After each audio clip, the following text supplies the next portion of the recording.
You're listening to a social justice podcast, an exploration of our world's social issues, hosted by Nicola Spurling on the traditional and unceded territories of the Kwikwetlem, Katzie, and Qayqayt peoples. Hello, this is a social justice podcast. I'm your host, Nicola Spurling, and today I'm joined by Taz and Nina from Pivot Legal Society. Taz, can you introduce yourself, please? My name is Taz Khandwani. I am the Communications and Digital Engagement Manager at Pivot Legal Society. Born in Pakistan, moved here when I was almost 13. Yeah, that immigrant sort of experience is ingrained in my brain now, and I can't get away from it. And a lot of those experiences as a kid sort of led me to where I am now, and getting a better understanding of the ways in which a state enforces its laws on people and polices our daily lives. And obviously the work that we do and the communities that we work alongside, their experiences are much worse than what I had to go through and continue to, I suppose. But it gave me a window into what people might be going through. And I think it's maybe a blessing in disguise. And Nina. Hi, my name is Nina Taghaddosi. My English name is Nina.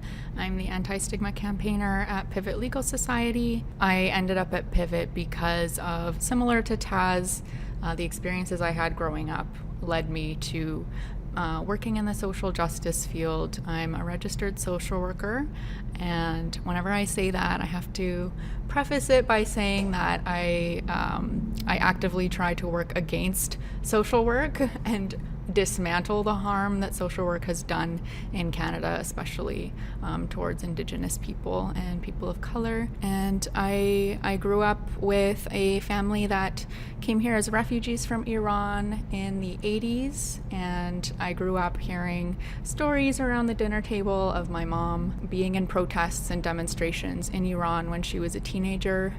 She ended up being shot in the leg by the police, and she wore the bullet fragment around her neck when I was a child. So that's a memory that I grew up with, and it's been ingrained in me how violent the police are. And so when I started hearing about Pivot Legal Society, I knew that I wanted to work here. And thank you both for joining. I'm really excited for this conversation and interested to see what you have to say. So to start off with, can you explain what Pivot Legal Society is and how the organization came to exist? Yeah, we are a legal advocacy organization. We're not a legal clinic, so we don't have lawyers who provide advice or representation to people for the most part. There are a few cases we've taken on for clients in the past, including helping clients with police complaints when there were a rash of really violent police interactions in the downtown east side many years ago. But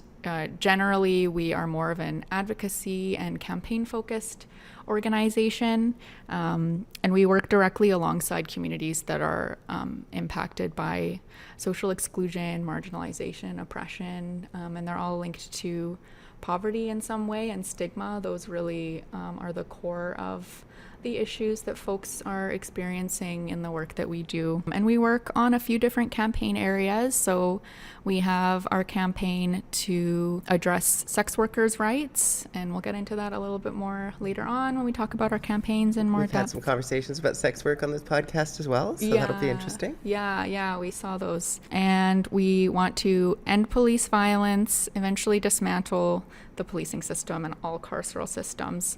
We work against stigma and discrimination and the legalization of drugs, the decriminalization of the use of drugs, and housing for all. So Pivot started in 2001 when a lawyer and a community activist got together because they noticed that there was an increase in people getting transmitted HIV and AIDS because there wasn't anywhere for people to use drugs safely. There were no overdose prevention sites, there were no safe consumption sites in Vancouver, so things were being transmitted through sharing needles. And at the same time, the police were increasing their crackdown on people who were in public space. So these two issues were happening at the same time, and that's when the lawyer and community activists got together and decided to start Pivot Legal Society. Wow, is there anything you'd like to add to that, Taz? We've come a long way. Yeah. Yeah, I think we've come a long way. There was at one point where Pivot had a legal clinic. It lasted about 4 years or so. Yes. Yeah, funding is really hard in this sort of area, right? And in our current iteration, we've gotten to a point where we become way more principled about where we receive funding from, and so that narrows down where we do get our funds from. Yeah, and that also prevents us to be able to like do some of those things that are, I think, necessary in the community. And so we do our best to provide referrals when somebody does come to us, though we are very clear, like Nina mentioned, that we're not a legal aid or a legal clinic. It's tough sometimes turning people away, but Yeah, it seems like there's also the aspect of trying to find people that are able to work those clinics if they do exist. I mean, Community recently received quite a lot of money from the government and a few other sources to start a pro bono legal clinic. And now the challenge is finding a legal director for that clinic. Yeah. Have you noticed that as well, that finding people that are willing to do the work that you're trying to do? And obviously you're not a legal clinic, but the roles within your organization, are they challenging to fill? I can speak to my own experience. I mean, as a registered social worker, this isn't necessarily the type of work you would expect us to end up in. Normally, social workers are working within the confines of the colonial system that's been established in Canada. So they're working in hospitals and prisons, health clinics. They work in Ministry of Children and Family Development. So ending up in an advocacy, policy advocacy, campaigning, research organization is unusual. And we do have a few lawyers working with us, but a lot of the people working with us don't necessarily have an education or training in this. It's lived experience and experience with organizing and activism that makes people really valuable. And can you talk about some of the other organizations that you work with? You mentioned that there are a variety of advocacy organizations locally that you do work with. What are some of those? We work with the Vancouver area network of drug users really closely. So within each of our campaign areas, we are closely allied with organizations that directly serve the people who are impacted. So on the drug policy campaign, our staff lawyer and drug policy campaigner has lots of relationships with lots of different drug user-led organizations and people advocating for decriminalization of drugs. So I could name them all if you want me to. I could name a few. Yeah, I mean, I don't think we need to go through the full list. I just know that in my work with both Vancouver Pride and Community, Pivot Legal comes up quite often in our conversations. So it seems like you do a lot of work that either is with those organizations or surrounds issues that those organizations work with. I know we've had, you've talked about AIDS or HIV as well. We've had AIDS Vancouver and Health Initiative for Men on the podcast as well, and I know that they do a lot of work around that field. So I'm just kind of curious to know what sort of overlap exists, and it sounds like there's quite a lot of that. So yeah, I think one of the things I'm really proud of Pivot staff for is building those relationships out. And we do our best to like do that in a very respectful and honest and genuine way. Like, of course, Vancouver Area Network of Drug Users is like one of the other groups that we have worked very closely with. But then there are groups like BC Poverty Reduction Coalition that we are a part of. BCCLA we have a really good relationship with and really respect the work that they do. There's various organizations on the ground that are, not incorporated as nonprofits and whatnot, and a lot of autonomous actions that take place and individuals that show up. And it's funny you said how do you get people to like work in these sort of areas, and often what you find is the same people showing up in different places, right? It's the same like movement lawyers, it's the same organizers, it's the same people that are really building that base out and providing that mentorship to folks coming after them or along with them. And yeah, as Nina mentioned, that a lot of these groups are working directly with folks, and so it's not something that we like to do or like taking credit for things. So often we can be found behind the scenes providing legal supports when necessary, doing the public education workshops and panels, interviews like this definitely help get the word out about our work. And I think like you mentioned, Pivot's name comes up, and that's largely because of the way that we engage with the community. right? So. Yeah, and where does your passion to address poverty and social exclusion come from? Lived experience. Yeah. Grew up in poverty with my mom, who came here as a refugee, living with physical disabilities and mental illness, and raising 2 kids on her own, and not speaking English very well, and trying to navigate a racist, violent system that we ended up immigrating into. And eventually, the Ministry of Children and Family Development was called on my family when I was 8 years old, and they forced themselves onto my family, removed us from our mother's care and placed us with our dad. And just living through the violence of the family policing system, in poverty, not getting help to be lifted out of poverty. My mother didn't receive the supports she needed to be a parent who was well-resourced. Us kids didn't receive the resources we need to have enough food to eat at school. And so that's where my passion comes from, and also from the activism that my mom was engaged in when she was a younger person in Iran. And I also have an auntie on my dad's side who was a political activist and ended up being a political prisoner in Iran. And so I just in the family. Wow. And I mean, that sounds like a very similar story to what Indigenous people in Canada have had to go through as well, in terms of being stripped away from their parents and being raised in environments that are not necessarily conducive to their well-being. Mm-hmm. Are you seeing that there's a lot of that overlap between the experience of Indigenous people and the experience of immigrants? I would say that because we live in a racist colonial system, we're all subjected to the same types of harm and violence. I would hesitate to compare the experiences of Indigenous people to immigrants, because my family was forced into the diaspora, but Indigenous people are on their lands, and they are continuously fighting to protect their lands, protect their children, their ways of being, their languages, and immigrants have been removed from that. So there's no comparison, but what I will say is that Indigenous people in Canada are extremely, what's the word? Not resilient. Inspiring, yeah. Inspiring. Resilience seems like an odd way to say resistance.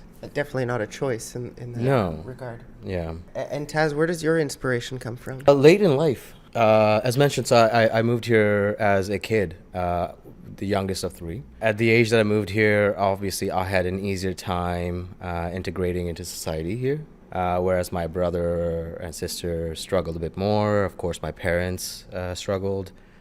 But we came from privilege. And so it was a shock moving to Canada, because then we had to start from scratch almost. We were lucky. We had support systems here. My mom was able to get into her line of work. My dad struggled, but he was able to, through the diaspora, find work, and we were able to settle. And when we moved first, we had a place to be. And so the precarity wasn't felt right away. It was only after a few years where we started to feel the crunch of being new in a place where you're trying to adjust. For myself, I brushed off a lot of incidents that I could not look past now. But when I was in high school, a lot of things happened that I just figured that this is just part of life. I guess some of the early experiences that radicalized me, I was being detained in the principal's office in grade 10 for something that I hadn't done, wasn't going to do. But somebody had overheard a conversation and told the principal that, these kids are going to call a bomb threat. And that is a scary situation to be in as, in a grade 10. I don't even know how old I was at that time. And being detained in the principal's office, and then having my dad there. And that was the first time I saw him cry. And, those were some of the early experiences that kind of opened up my eyes to the ways in which it's easier for people in my position, racialized communities, young people, people who are new to this place, to be abused without, being aware of their rights. Later on in life, I was lucky enough to have mentors around me who, like my grandma, who convinced me that I should go back to school. And so I did, and I went back to school to study criminology, and this is like early days where I thought, oh yeah, this is how, I make a difference, understand the law, go work for the Crown, and then I have all this like discretion, and then I just won't pursue charges. It wasn't long before I left, didn't finish. But what I did realize was, through being exposed to education, my own position on these lands. And then that forced me to also take a stock of where I came from and what that place represents. Pakistan is this so-called post-colonial state.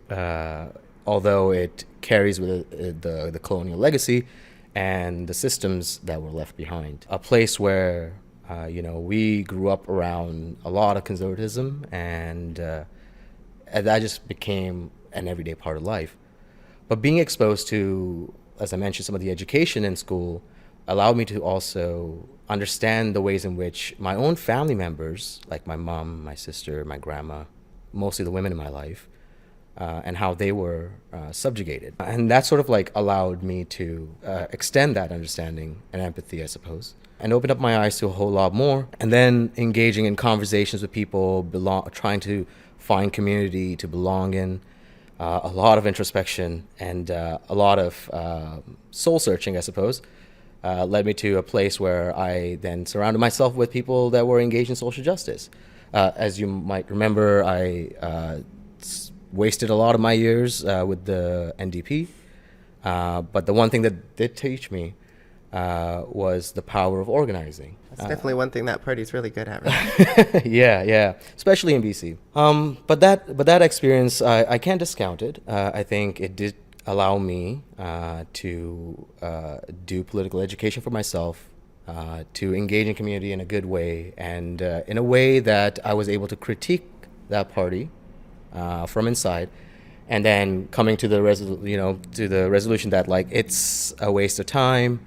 We are burning ourselves out, trying to change these systems from within, and reform only makes that system stronger. And why would I want to make a system strong that is actively engaged in subjugation of various people, communities, and more importantly, the rightful stewards of these lands? Yeah, I think a long-winded way of saying I saw the light shining on settler colonialism as this, driving force of oppression on these lands. And then, of course, I am an anti-capitalist, and that was no easy journey either, right? As immigrant families, as immigrant kids, as immigrants, we were told that keep your head down, work hard, you will get ahead in life. It's hard to keep your head down when your friends, family members are struggling, and when that hits your doorsteps, it's time to take stock of things and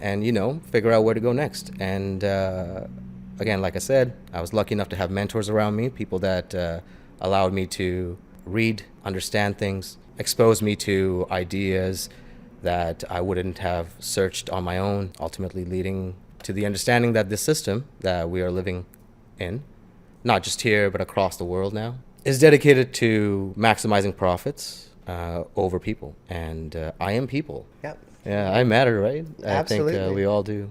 And now that we have a sense of sort of what Pivot Legal Society is, how you both became involved and why you're passionate about the work that you're doing, can you talk about the services that Pivot offers to the public? Yeah, we do strategic litigation as one of our strategies. So we will, working alongside the communities that are directly impacted by the social issues, they will let us know what laws are harming them, what practices and policies are harming them, and we take our lead from those communities. And so we will decide based on their input which legal challenges we need to make.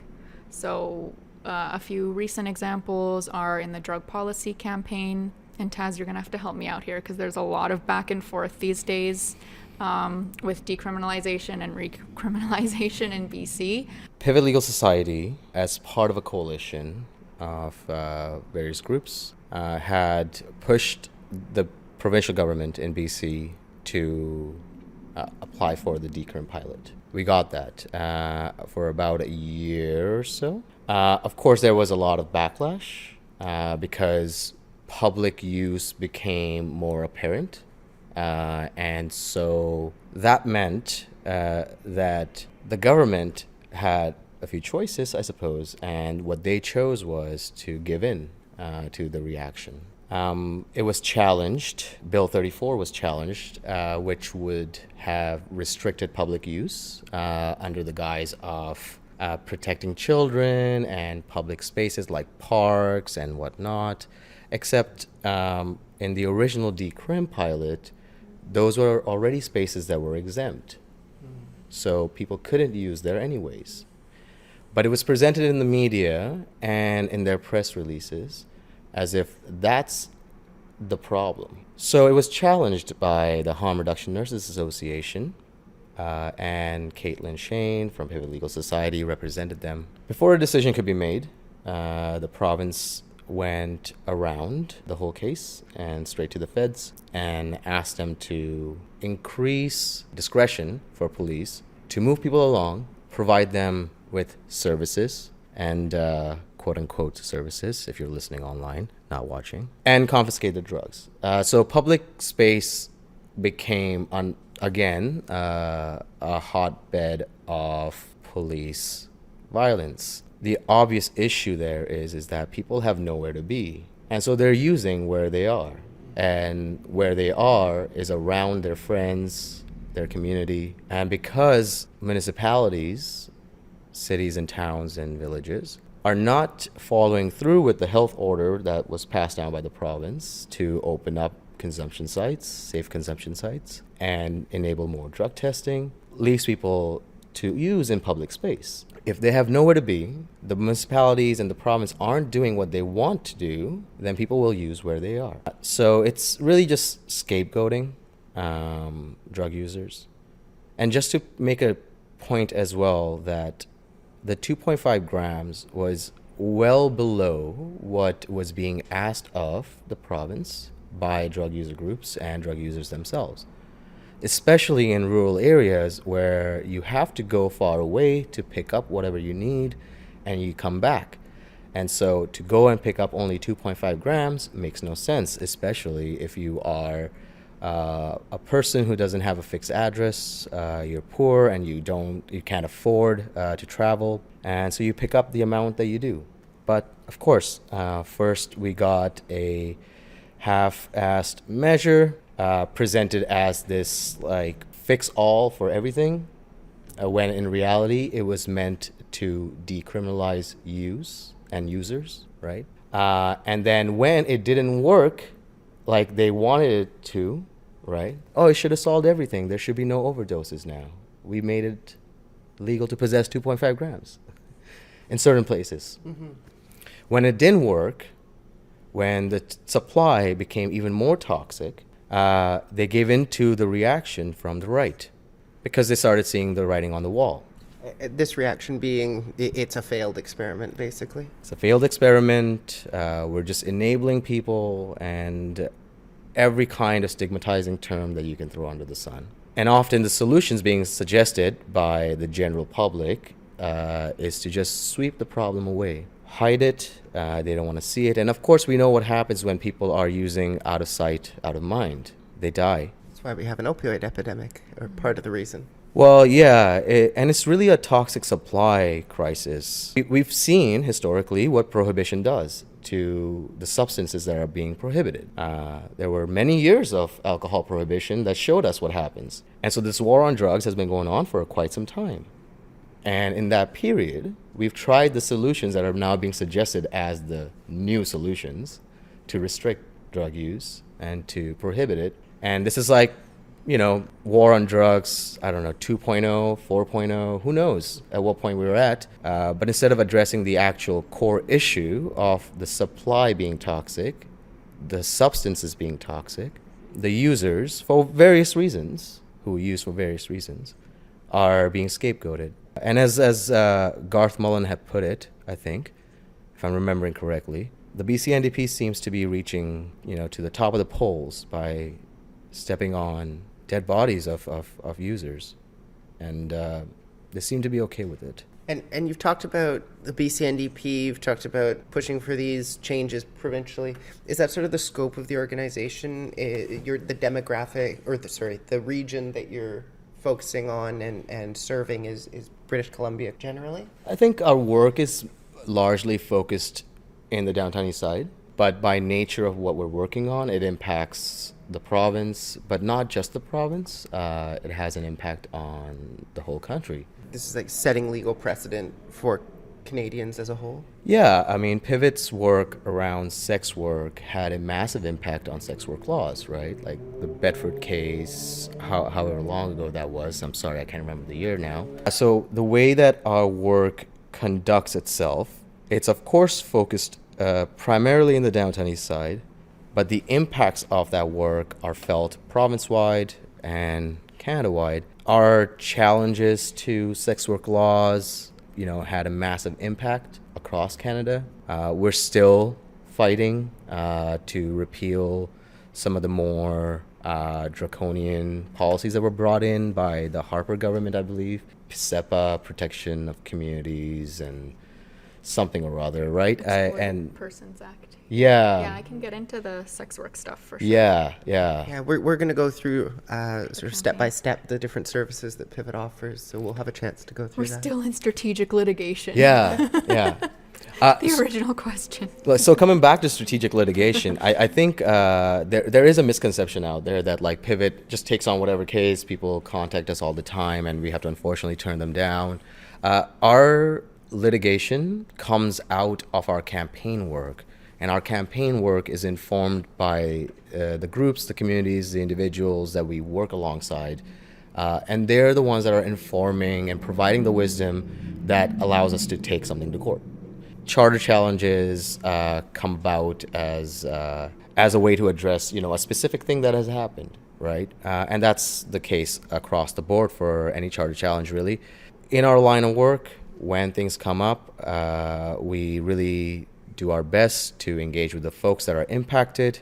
We try to understand the situation and then decide, does it make sense for this to go to court? Because sometimes you take something to court, you lose, that can set a precedence as well, right? So you have to be really careful. You have to make sure that you're in a position where you have a very good chance of setting the precedent you want to set, I guess. Yeah. And I mean, that's the other thing, right? Like we recognize that we are... we're hoping to work against the colonial default, but we're using the colonial tools, right? And we have lawyers that work within the colonial system. So, there's that line that we're sort of treading and like realizing like the position that we occupy. And so it makes it tough. And it's often hard decision to decide if something's going to go forward or not.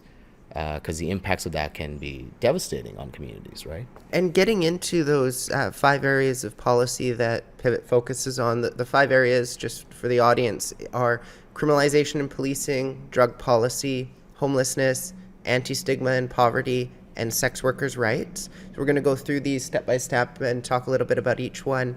When it comes to criminalization and policing, is police misconduct something that you encounter quite often? Is it relatively rare? How prevalent of an issue, I suppose, is this? Police misconduct, in my mind, is a misnomer because the police are conducting themselves exactly the way that they were trained to, which is with brutal, deadly, violent force. And they've proven over and over again that they are willing to kill people for minor infractions. Sometimes people aren't doing anything illegal at all, and the police will kill them. So it's very common, police misconduct. It's very widespread, and we see it a lot in the communities that we work with. People who use drugs are highly criminalized. People who do sex work are highly criminalized, because even though selling sex is not illegal in Canada, buying sex is illegal in Canada. Being a third party to sex work is illegal in Canada. So a sex worker can't hire an accountant, open up a bank account, have a security guard, work with a manager. Have family living in the same place where you might want to work. Yeah. Like they could be charged with the proceeds of crime. Yeah, exactly. And people who rely on public space are highly criminalized. So the people we work with are coming into contact with the police daily and experiencing not only like physical violence, but also being forced into the carceral system, being forced into prisons. And prison is not a solution to poverty or mental illness or addiction. So the cycle repeats itself. Once people get out of prison, they're not any better off. They're worse off because now they have a criminal record and they can't find a job, and they're leaving with nothing. Sometimes they're leaving with no shoes. And it seems like, just from watching videos about how police interact with the public in the downtown east side specifically, that there are a lot of violations of people's rights that are just incredibly blatant, right? Just coming over, detaining someone without any reason, searching them. And there are, generally speaking, requirements for participating in that sort of behavior. There's supposed to be requirements. Is the idea just, well, these people are poor, so they're never going to sue us for this, and we can just get away with whatever it is we want to get away with? I mean, you can go through the complaint process. It doesn't really work. Especially in like Vancouver, I would say. Right now, you have a very, no, I shouldn't say police friendly. You have the police's preferred party in power. They campaign for them to the point where, earlier. We're talking about the city of Vancouver, right? Yeah. Ken Sim and his party. Yeah, ABC. Earlier this year, police board's budget. So this is the independent oversight body. That's what it's supposed to be, unelected, whatever. Decided to slash the police board budget by 66%. And then, 4 months later or whatever, when the news came out and there was a bit of public outcry, they reversed that, not to the amount that was being asked, while at the same time like giving the police like tens of millions of dollars more. So Vancouver Police Department's budget is coming pretty close to $500 million, and at the same time the city is trying to slash the oversight body's funding. And I think beyond just that, like just back to the question that you asked, like how do they get away with it? Well, exactly for that reason. They know that a person who doesn't have a fixed address, doesn't have stable income, or a status that allows them to be able to stand firm, means that they're not going to be able to pursue any accountability from the police. And even if they do, what does that accountability look like? Various police officers killed Miles Gray, and now one of them is working in a high school in Vancouver as a school liaison officer. We all saw footage of the VPD running over somebody in the downtown east side on a street that is supposed to be 30 kilometers an hour. And it happened again. And this time there isn't a camera around.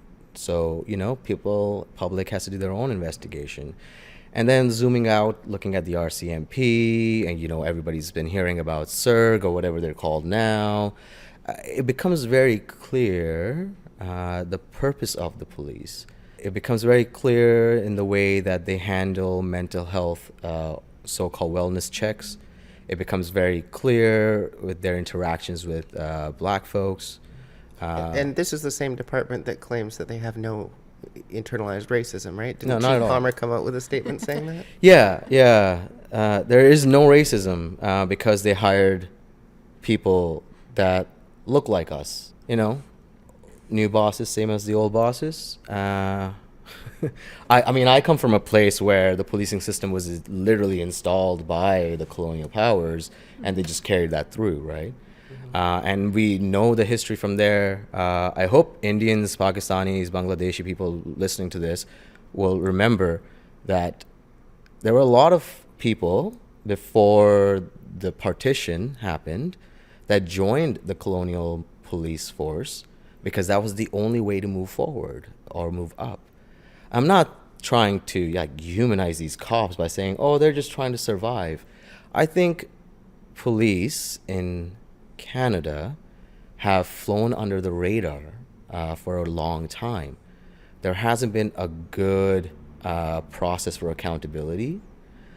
For a very long time, we had no idea what the budget for the policing was on a national level. For a very long time, and to this day, we know the disproportionate impacts of policing on Indigenous people and Black communities. We know that regardless of the race, gender, sexual orientation of the cop, they're enforcing the same system that values private property over people. And we know that when faced with police violence, you don't have good outcomes. Well, and just from my own personal experience of trying to hold police accountable, it's sort of this dead-end path where I've been threatened to be trespassed from my police detachment in Kwikwetlem for trying to hold the police accountable for going in there and recording my conversations with them. I've had them lie about me in the media, claiming that I was sharing someone's personal information. And I've gone through all of the channels that they tell you you're supposed to go through. I've filed FOI requests, or ATIP requests. I've gone to the police station to ask them about filing complaints against officers, and none of it's ever accomplished anything. If they don't respond to an ATIP request in full, you can put in a complaint. It's probably not going to go anywhere. If they threaten to trespass you, you put in a complaint. Probably not going to go anywhere. I've emailed all of Kwikwetlem City Council about this, saying this is wrong, this shouldn't have happened. I get completely ignored. There's not an appetite from anyone to address police misconduct or you know, whether you want to call it misconduct or not, given that the police system conduct. Police conduct, yeah, that shouldn't occur. Yeah, we let the police get away with everything that they do. As civilians, it's our responsibility to organize, get together, and shut them down. There are a lot of people in Canada, United States doing this work, so I want to shout out a bunch of great organizations. There are groups in the US like the Upend Movement, Critical Resistance, Interrupting Criminalization Project. There are Black scholars and academics like Mariam Kaba. And in Canada, we have the Collective of Child Welfare Survivors, the Walls Down Collective. We have Robin Maynard, Abolitionist Care and Belonging, Care Not Cops. Like, we are organizing, we're getting together. We know that this system is harming us. It's not protecting us. It's protecting the wealthy elite. They've proven that time and time again when they organize the CIRG to shut down Indigenous land defenders who are still going through their court process and continue to experience colonial harm and violence. And so, yeah, we cannot expect the police to defund themselves or hold themselves accountable. It's up to us. Yeah, and when I hear about people who are of the opinion that the police should be abolished, they're often also the same people who believe in human rights. So in concept, I suppose, or what a politician at a federal level might argue, is that the reason the police exist is to uphold our rights, right? That is what someone who is a supporter of the police might believe.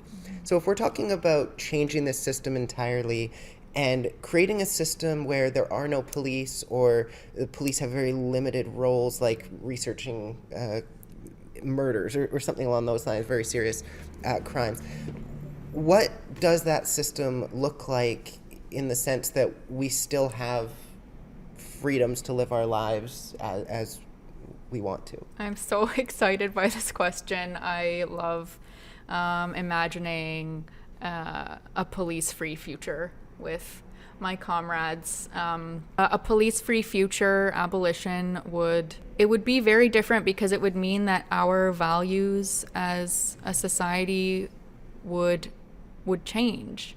We wouldn't see illegal acts the same way that we do. We wouldn't see stealing food because you're poor and hungry as a criminal act. And people would have enough food to eat. We would have systems in place that ensure, and I'm sure the state would be involved in this in some way or another, whether you're an anti-capitalist or whatever ideology you adhere to.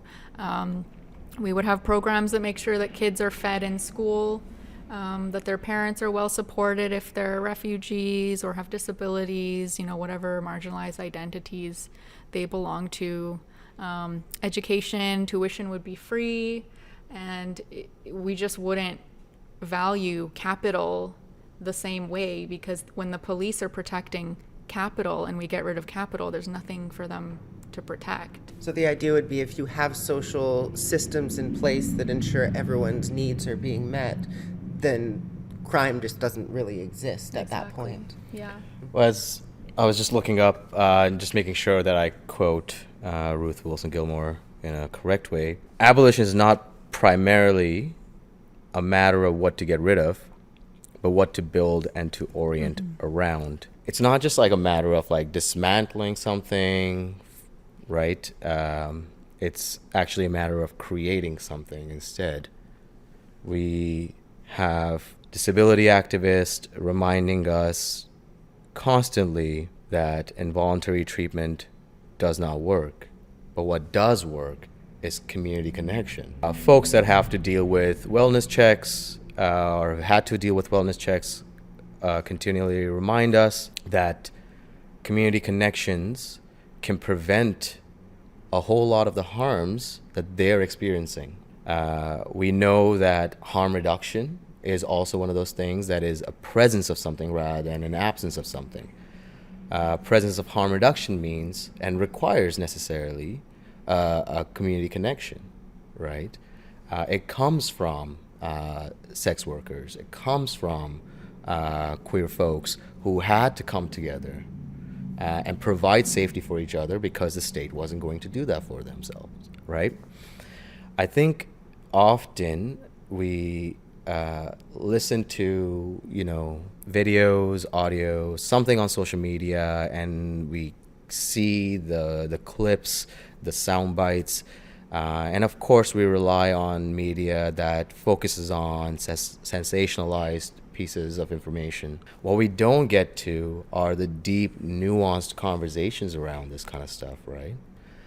Where people are genuinely gathering, getting to know each other's neighbors, creating meal trains, creating phone trees, where if something was to happen to someone, they know who to contact because they've been in conversations with each other. I don't know if anybody here has been in a fight. When you get into a fight and your friends are there, they stand up with you. But if you don't have friends, who's there? Sorry for that fight reference. It was the first thing that popped in my head. Lived experience, baby. Lived experience, I've I been there suppose, yeah. Right. And so I think like abolition has entered the consciousness in recent times again because of the murder of George Floyd, but it's not this isolated incident, right? We see it here, we see it out east, we see it all over the world. Policing as a system imported around the world is aimed at control of people and their behaviors. If we believe that the human spirit is capable of change, is capable of being rehabilitated, quote unquote, then we must necessarily also believe that human spirit is then capable of that change before rehabilitation is even necessary, right? If you do that through force, that may or may not work. Recidivism rates show us that it doesn't. Yeah. It's hard for people to deal with that because we have abdicated our responsibilities to each other and to our communities to the state. And so when things go wrong, who do you call, right? Because if you call Ghostbusters. Not Ghostbusters. Yeah, and if you have people that are worried about you, and if they call 911 because you're in a moment of crisis, like Ijaz Chowdhury's family did, and then watch them climb through their window and then kill your elderly brother, right? It's a messed up system, sure. But like you said, Nina, I think there are so many people, communities, and this is not new, right? Black scholars have been showing this to us for a very long time. Indigenous communities, through their medicine, have been showing this to us for a very long time. As settlers on these lands I think we're finally starting to get it. Maybe not in the numbers we need, but the next generation, through their spirit of activism, are, I think, showing that they get it. So yeah, I choose to believe there's a better world possible. Yeah, I hope so. And moving on to one of the other policy focuses of Pivot, drug policy. How do drug policies impact the people that you're serving? And when we're talking about the people, are we talking dealers, users, or are we talking everyone? So we got some notes from our colleague, Caitlin Shane, on this. So I'm going to read those to you. Caitlin wanted us to note that no person should be arrested for possessing drugs for their own use. The impacts of criminalization are too dangerous, particularly for poor and Black, Indigenous, and people of color who use drugs. These communities are vastly overrepresented in statistics of overdose, police profiling, and incarceration for drug-related offenses. And we do also advocate for decriminalizing necessity trafficking. And Caitlin was involved in a case called R versus Ellis that was in 2022, where they went to the BC Court of Appeal for their client Ellis, who is a mother who was necessity trafficking because she lives in poverty and has an addiction, and shouldn't be criminally charged for that. So we do believe in necessity trafficking, and that involves splitting or sharing or selling your drugs for safe supply or necessity purposes. So we're talking specifically about drugs that are not contaminated. Exactly, yeah. And yeah, the important point about that is that the government refuses to regulate toxic drugs, and this is unlike its response to any other substance, which it actively regulates for the purposes of ensuring quality and access. So examples are alcohol, marijuana, vape juice now, even your prescription medications, cigarettes. And so it's just a matter of time before we start regulating, producing a safe supply of opiates, whatever people need, whatever is their medicine. So because the government won't regulate the toxic drugs, people are relying on their dealers to ensure the quality of the supply as best as they can, because dealers are often the key users of drug testing technology, and often they are a trusted source for people, especially when there's a volatile and unpredictable drug supply in BC and across Canada. We're losing 7 lives a day in BC. Every year the number goes up. It's at 8 now. Yeah, there you go. That's a ridiculous number. Yeah. It's and the deaths of poor people who use drugs are not even reported anymore. The only reports of deaths of people who use drugs are wealthy people, because we don't expect wealthy people to use drugs and overdose on drugs. So this is 8 wealthy people a day that are dying, and then just completely unreported? No, it's a mix. So just on average, 8 people a day in BC are dying from the toxic drug supply. Yeah.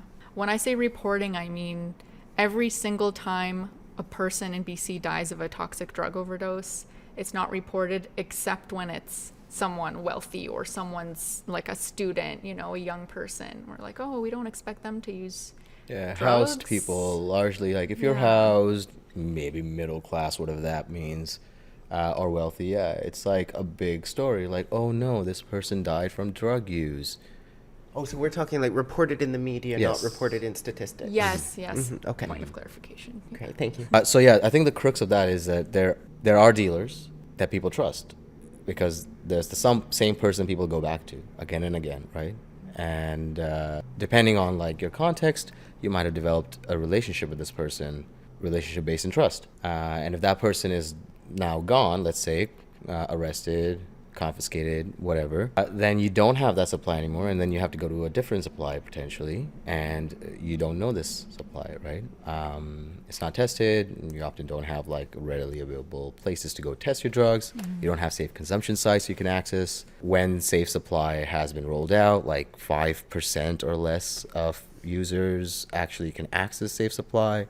So that's also like not that big a thing right now, even though like it's being presented in the media and by government and opposition that like safe supply is everywhere. It's so much prevalent that it's actually like being redirected all the time. Like, kids are getting their hands on safe supply.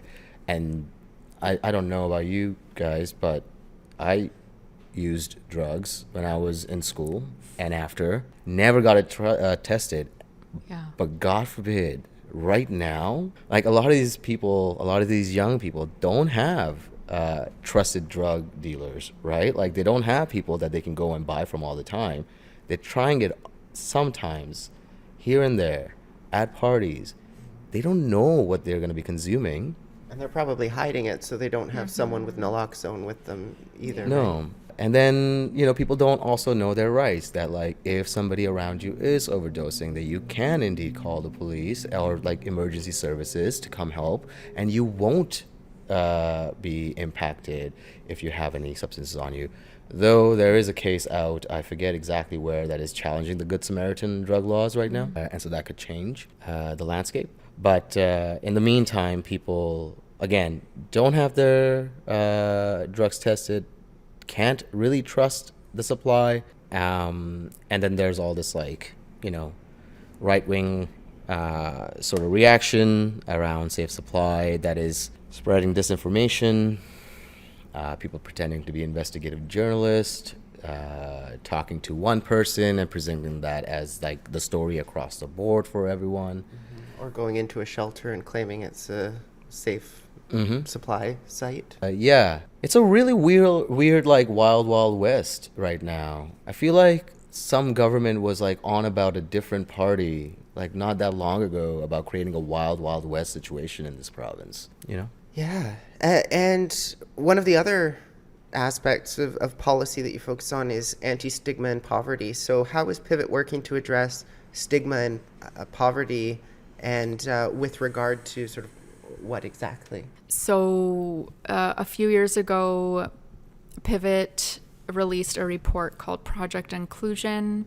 It was a research report where folks from Pivot and folks from allied drug user organizations went across BC and visited different cities and towns, different municipalities in BC, to gather information about people's access to health services, overdose prevention sites, safe consumption sites, and they found that stigma was a major reason that people couldn't get the help that they needed, and also that these communities were being highly criminalized. If you're poor and you rely on public space, you're more likely to be forced into police interactions, and more likely to be arrested and detained and imprisoned. So the Anti-Stigma Campaign started 2 years ago in 2022, and one of my major focuses is to expose stigma in bylaws, and even in just policies that impact people who experience stigma. Provincial legislation could even apply here. I'll get into the BC Human Rights Code and explain a little bit about that. But the main purpose of exposing the stigma in the creation and enforcement of bylaws is because we want to gather this data and bring it to the Attorney General, because currently the BC Human Rights Code doesn't protect a person's social condition, and a person's social condition is their socioeconomic status. So stigma and poverty are really closely linked. So a person's social condition, you know, we're talking about when somebody has a poor social condition. So they're not doing well socially or financially. And that affects all kinds of people. Other provinces and territories in Canada protect a person's social condition. They sometimes have different wording for it, but it's basically the same idea.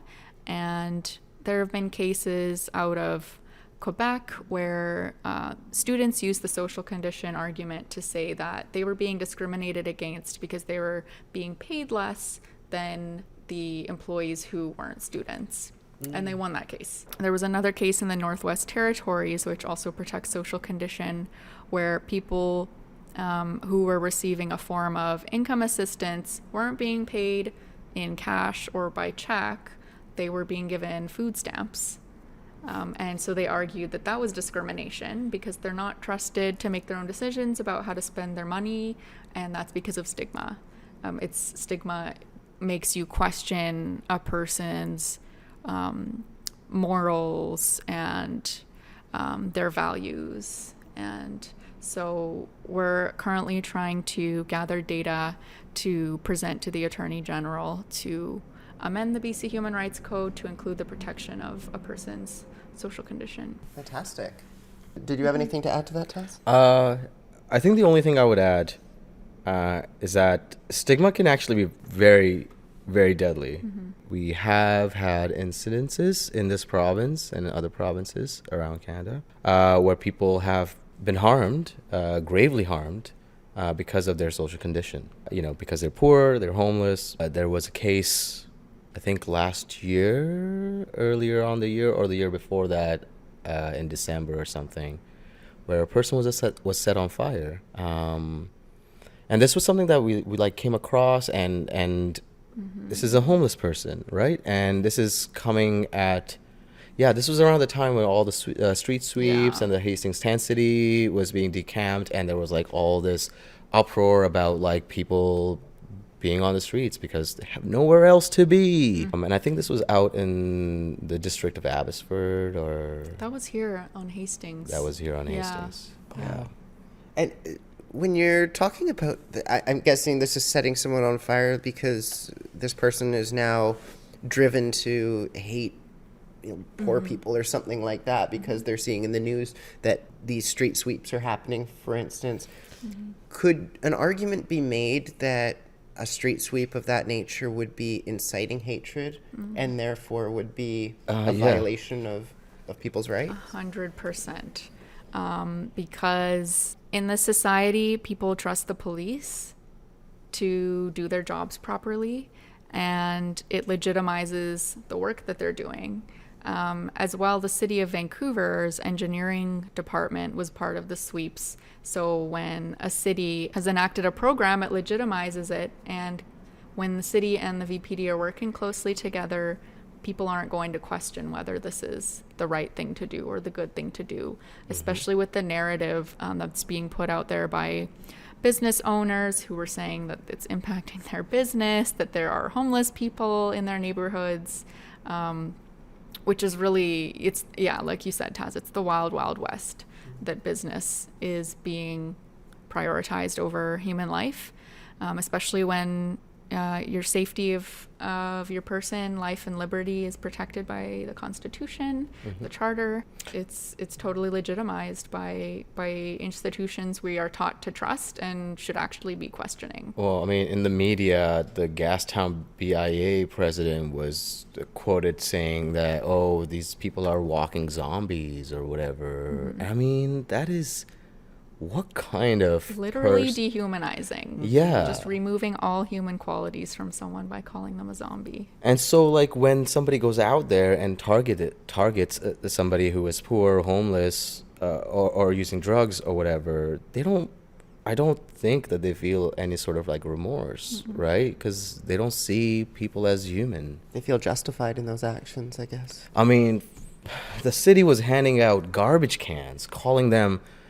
Storage bins. Yeah, these are your tote bags. I'm sorry, but you want people to put their belongings that for a very long time, people's belongings were being swept away, put into garbage, and now you're literally providing them with garbage cans and calling them personal storage, right? Yeah. And I guess the same thing could be said about, for instance, the RCMP raiding the Wet'suwet'en lands, mm-hmm. right? Where that's in potentially inciting hatred against Indigenous people in the same way that, I guess, in a different way, because this wasn't necessarily caused by police, but in 2020 when COVID hit, and then we saw these hate crimes against mm-hmm. People who look Chinese, I guess, mm-hmm. in people's eyes.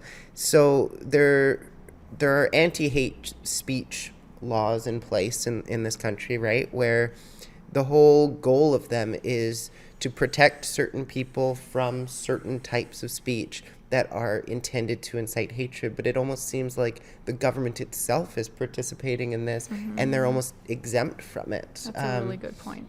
Is there I know in the U.S. we hear a lot about qualified immunity, where police are often exempt from being charged for their crimes because they can argue, well, we have qualified immunity. We thought we were acting in the best interest of someone, or we thought we were doing the right thing, and therefore we don't have to be held to the same standard as a regular citizen. Yeah. Does that same concept apply in Canada? Does it have a different name? Yes. I'm actually not sure if it's called anything in specific, but it happens all the time. And the most recent incident of that I can think of is with Jared Lowndes' case, where the inquiry did not go forward because it was believed that the police were acting in their like lawful duty. So we might not call it that, but I think it's the same thing. Interestingly, though, that qualified immunity is being challenged right now in the States. In Canada, who knows? Yeah. The IAO runs roughshod for the cops all the time. The OPCC does the same thing. One thing I should mention is in all of this, something an ex-colleague of ours pointed out to us often, Meenakshi Mano, there is no supports for families going through that process with the IAO or the OPCC or any police accountability process. The cops get provided lawyers, time off, money, their pensions are safe, families are left reeling with the loss of their loved ones, and no supports. So it's cops get away with it, and you can't really trust a cop. You can't believe them. You can't take them at face value, and you can't rely on them to stick to their word. No, they can lie to you. They are allowed to lie to you in pursuit of an investigation. And then run for politics. Yeah, you literally cannot trust a word they say. Yeah, run for politics, say they believe in certain things, and then switch parties the other day and join a party that goes entirely against everything they believe in. And Eleanor Sturko is a great example of that, right? And for context, Eleanor Sturko was an MLA for the BC Liberals, now called BC United, who walked the floor and joined the BC Conservatives as a queer person, joining a party that had just put out legislation that would have restricted the rights of queer people. Typical cop behavior. You cannot trust cops. I'm looking at you, people. So moving on now to another one of Pivot's 5 areas of policy focus, which is sex workers' rights. This has come up a few times already. What rights do sex workers have that the general public may not be aware of? And what rights do sex workers not have that you believe they should have? Sex workers operate in Canada with extreme precarity. They are constantly at risk of being criminalized because their clients can be arrested and charged. Anyone they work with to keep them safe can be arrested and charged. Like I mentioned, it's very hard for sex workers to open bank accounts because their form of work is not considered legitimate, or sometimes it's not even considered consensual by the state. So yeah, if people didn't know that, it's pretty shocking because it puts sex workers in a really dangerous situation all the time. They can't reach out to report violence from a client because then their client could be arrested and charged, and anyone else that person works with could be arrested and charged. And we know from previous work that Pivot has done with sex workers and sex work-led organizations that sex workers don't trust police either. They don't trust to go to them, and knowing that sure you can sell sex legally, you can't advertise it publicly, you can't have buyers, and you can't have anybody working with you to provide any kind of services, like somebody sitting at a reception or somebody driving you from one place to another. And then of course the stigmatization of sex work also means that sex work and trafficking are conflated. This obviously impacts trans workers quite a bit, disproportionately, especially Black and Indigenous sex workers. Of course, migrant workers are impacted by this, and we should be looking to groups like SWAN and PACE for a deeper analysis of it. But we also very recently had a new coworker join our team, Simone Akianu, who has brought a great deal of wisdom, an incredible understanding of the ways in which race and gender impacts a lot of the areas of our work. And today, June 6th, they were doing a Know Your Rights training with PACE Society, and it was pretty well attended, I would say. So things are turning around in the sense that, like, there are very dedicated people really honing in on the legal conditions of sex workers in Canada.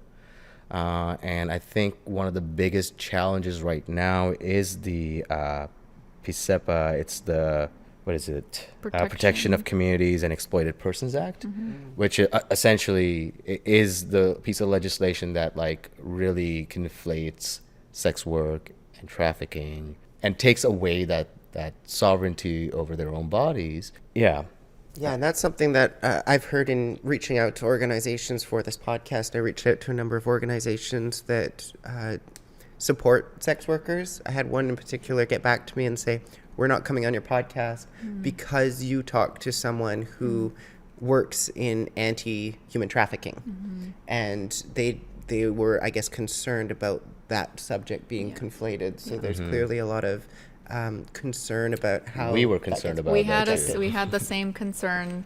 We had our sex work policy consultant listen to that episode, and she thought it was great because it didn't conflate sex work with human trafficking at all. Yeah, and I think that unless you do listen to the episode, I can completely understand why someone would go, we have to make sure that this is okay. The more recent thing I should mention is that Pivot, with support and consultation from PACE Society, submitted a legal opinion to the Special Rapporteur on Violence Against Women and Girls, in which Pivot argues that policing violence must be situated in our understanding of the structural harms of gender violence that sex workers endure within criminalized context. And our core recommendations, I'm omitting quite a bit here. Hopefully one day we can have a more in-depth conversation within all of our policy areas. But our core recommendations included, 1, to repeal immigration and criminal laws prohibiting or otherwise criminalizing sex work and other quality of life, quote-unquote, offenses that adversely impact sex workers. And 2, to divest from police as a response to harm and reallocate resources towards non-carceral, adequate housing, and community-led support services that respond to, prevent, and mitigate the structural harms shouldered by marginalized communities. That's to point out that Pivot's approach will always be to try and address root causes. Often we see governments bringing in legislations to address the symptoms of those root causes. And I suppose addressing the root causes of these issues requires a radical approach that it, departs from the reformist sort of approach that a lot of, governments want to take. They don't want to lose votes. So, do the Band-Aid solution and see where that goes, when in reality what is needed is a hands-off our bodies approach, right? Sorry, weird coming from a man who's like not engaged in sex work and does not have to deal with these issues. Yeah, well, and speaking of one of these symptoms, I've heard from a number of sex workers who've talked about police picking them up, driving them clear across the city and dropping them off with no supports, no way of getting home. The idea, I guess, is to scare them, to inconvenience them. And it seems like that is made possible by the power dynamics created through legislation, right? Like if sex work, purchasing and selling was entirely legal, I don't think that they would necessarily get away with that as easily as they do, knowing that there's very little recourse for a sex worker. Certainly. And I mean, that's an important point, because if the cops are picking up a sex worker, they are seeing that person, and that means they're street sex workers and people who rely on public space for any variety of things, including conducting their business, are easily going to be targeted and more highly criminalized than people who can do their work in the safety of an indoors location. Safety so-called, because you can still experience a lot of violence indoors. But yeah, that's where a lot of our work is focused, is people who use drugs outside in public space, people who do sex work outside in public space, people who live outside in public space, because poverty and stigma are the root of the issues that those communities experience. People should take the time to read this report called Red Women Rising report that speaks to how a lot of missing women, actually speaks to a whole lot more, but the thing that I always remembered was how a lot of the missing women from the downtown east side were identified by other women and folks that were working in community like the Downtown East Side Women's Center, and many more than the VPD could ever identify. I think that again speaks to the ability of community-led initiatives to actually work more often than not. And that also speaks to the ability of community to keep each other safe even. But you can't fight against cops that are picking your friends up or not investigating your friends' disappearances, right? So we really have to, like you mentioned, analyze these power dynamics that are taking place on the ground and understand that the people with the least amount of power are asking for things and are being very clear about it. And if we want to address root causes that we're, concerned about, or the symptoms that show through those, then we should listen to them. Just like we should be listening to people who use drugs, people who are homeless or precariously housed. It's those lived and living experiences and belonging in community that really informs the solutions that would actually work. So to hear that police are picking up people and driving them far away or intimidating them, that's not new. We've all heard about the Starlight Tours, right? But what it does mean is that then we all have to do a better job of being more connected in community. So then when we hear about it, can acknowledge it and then also spread the word, because if you don't know, then you're not going to be able to speak out against it.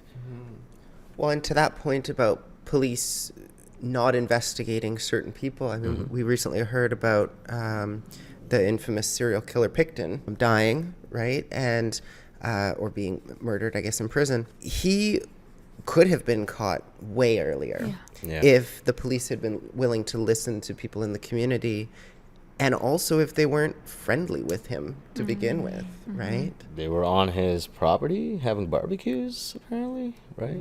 Exactly. I remember from way back when I was studying crim, one of my crim profs were like, yeah, there were many opportunities where the police could have actually ruined the investigation by mishandling the whole situation on top of being friendly with someone.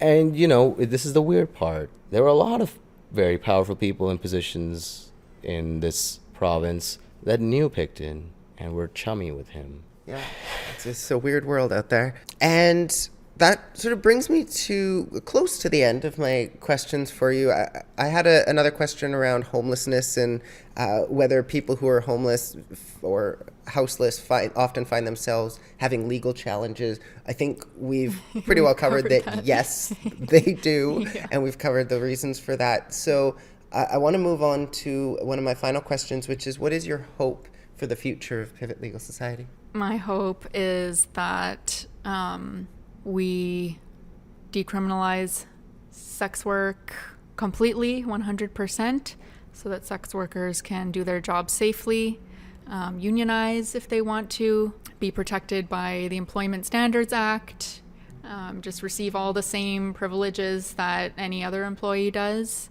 My hope is that we can decriminalize the use of illicit drugs, the possession and use and sale of illicit drugs, and produce a safe supply for people. I hope that every person in BC every person in Canada has a safe place to live, a safe, dignified home, that people don't have to rely on public space if they don't want to, but if they do rely on public space, that it's not criminalized. And one of my biggest hopes for Pivot is that we keep doing conversations like this one to talk about abolition and imagining a fairer, more just world for people. Yeah, ditto. Yeah. I would echo that. And what can our audience do to help achieve that future? This is a sort of a question I ask at the end of all of the podcasts, what our audience can do to help. So with regard to creating this better future where maybe the police are abolished and maybe sex workers aren't criminalized, and whatever else it might be that you're working towards, what do you think our audience can do to take steps in that direction? My answer always will be to get to know your neighbors. And tenant organizing is like a great way to like begin your activism journey as well, I would say. But yeah, get to know your neighbors, be aware of your surroundings and look out for each other, and more importantly, get organized. I think showing up to things when they're happening is great. Continuing that journey within your circles is even better and needed. In terms of helping Pivot and the work that we're engaged in, I think remaining critical of what we are consuming from our media and from our governments is incredibly important. I think having book clubs is great because a lot of this information is dense, a lot of this information is quite nuanced, and a lot of this information is often not readily available, which is why we always try our best to do the public education in a good way. But yeah, get together with others, really invest your time in building community, finding that belonging in community, I think is incredibly important. In terms of supporting Pivot specifically, I think I should mention we're a very small team. Often people think that there's like so many of us. It's like 6 people in a trench coat. And we have like 3 active lawyers doing litigation, and the rest of us are like, doing operations, comms, development funding, research, community meetings. We're like sort of all over the place. We don't really accept, like I mentioned earlier, accept funding from sources that rely on carceral approaches, so like proceeds of crimes and all that kind of shit. We don't do that. We don't take the gaming grants and all that kind of stuff. We don't go to the VPD or the city or any of that stuff. So we do rely on everyday people, small time donors, and often more than donation, it's engagement with our work, sharing, talking to us, inviting us to have these kind of conversations. I think it's very important. Using our reports. I think, Nina, this was your note, using our reports and interviews in school, because you did? I did when I was in school. I referenced Pivot's work. There's great research and reporting at Pivot. We have incredible minds who have written blogs with us. I think I would totally echo everything that Taz said. And I would say that if you want to help Pivot, the best thing you can do is live the abolitionist future that we need. Organize yourselves, create an abolitionist book club, join a worker co-op, create a worker co-op, help out your neighbors, get to know the people around you, offer your support, a helping hand to anyone you see who needs it, whether you know them or not. Eye contact. I can't believe I'm saying this. Eye contact is so important. Often we don't want to look at people, especially people that have been stigmatized and marginalized, right? Just that connection with a total stranger can honestly change your day. Making sure people feel seen.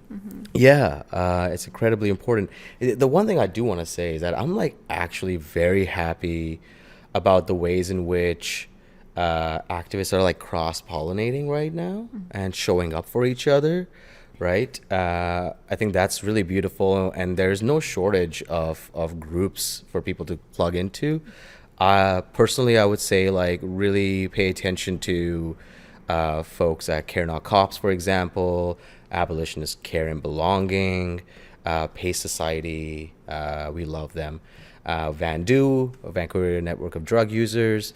There are working groups within Vandu, like Our Homes Can't Wait. We're incredibly, like people that are coming in with so much wisdom that it blows my mind. I can't recommend getting plugged in to your local community groups enough. Like, I think it's very important.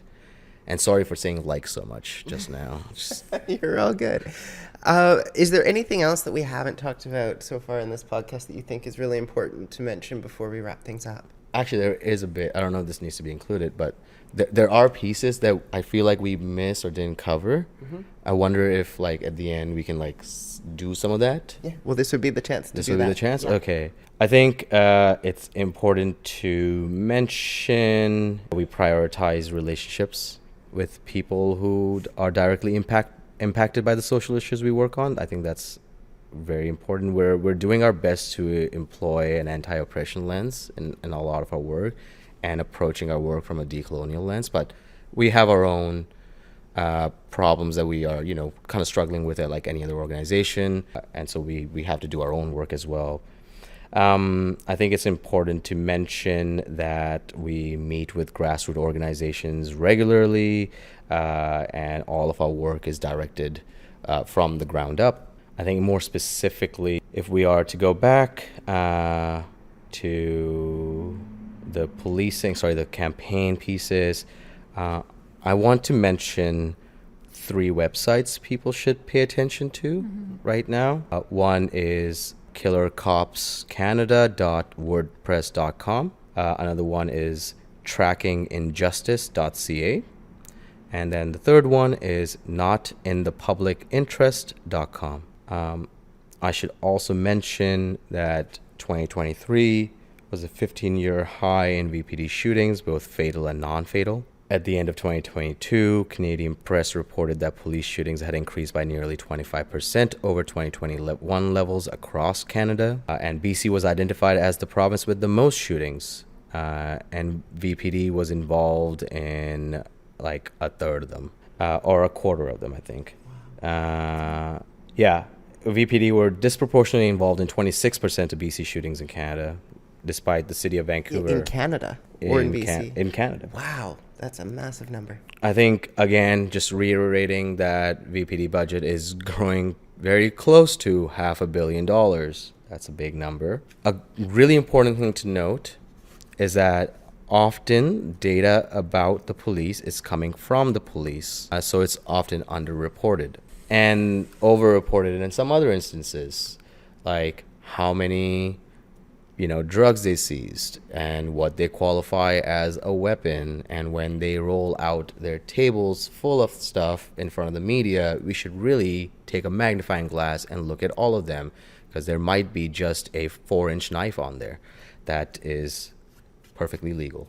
There's many ways police sort of misrepresent situations, so it's always good to be critical of them. I think it's important to remind people that aside from the issue of police conduct, people everywhere are realizing that there are alternatives to policing to keep us safe, healthy, and prosperous, and that we have years and years of education and research that so many Black activists and scholars and Indigenous people have provided, and other racialized groups have provided, that we can learn from.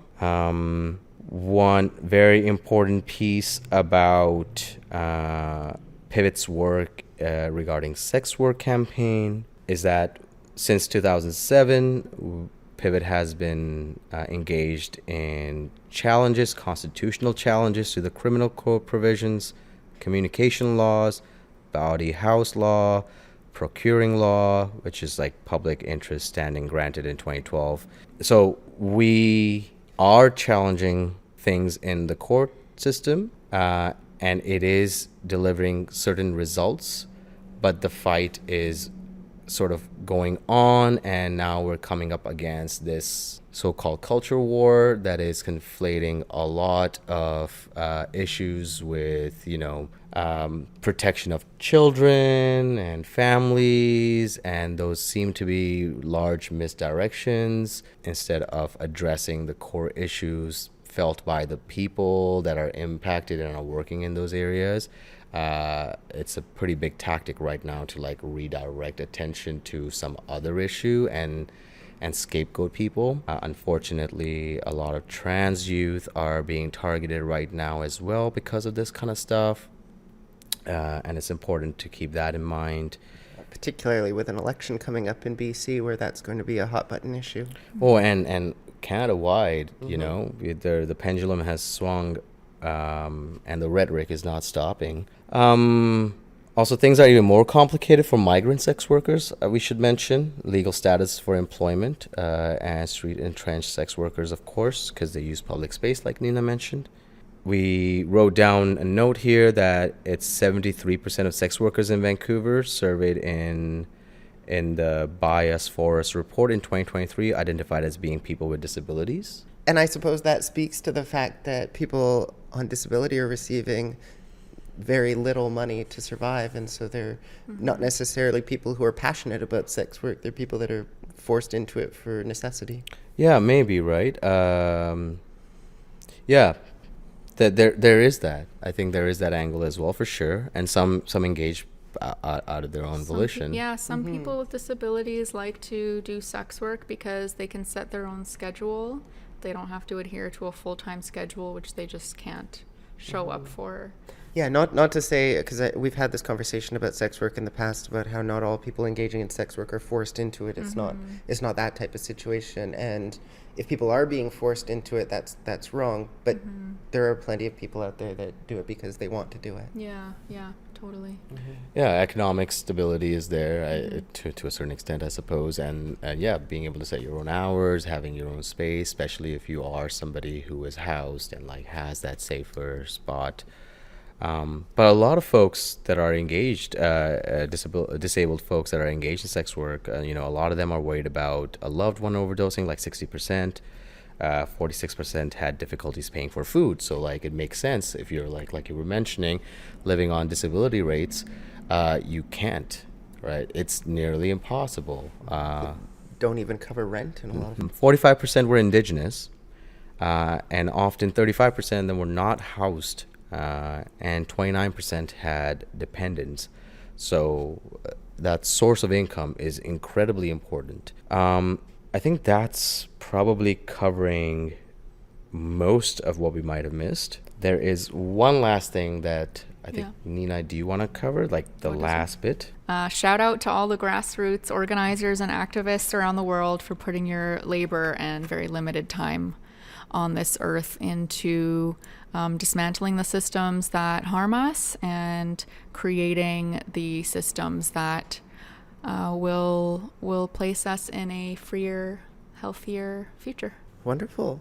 Well, thank you both so much for joining me today. This has been a social justice podcast. I'm your host, Nicola Spurling, and I've been joined today by Taz and Nina from Pivot Legal Society. You've been listening to a social justice podcast, an exploration of our world's social issues, hosted by Nicola Spurling on the traditional and unceded territories of the Kwikwetlem, Katzie, and Qayqayt peoples.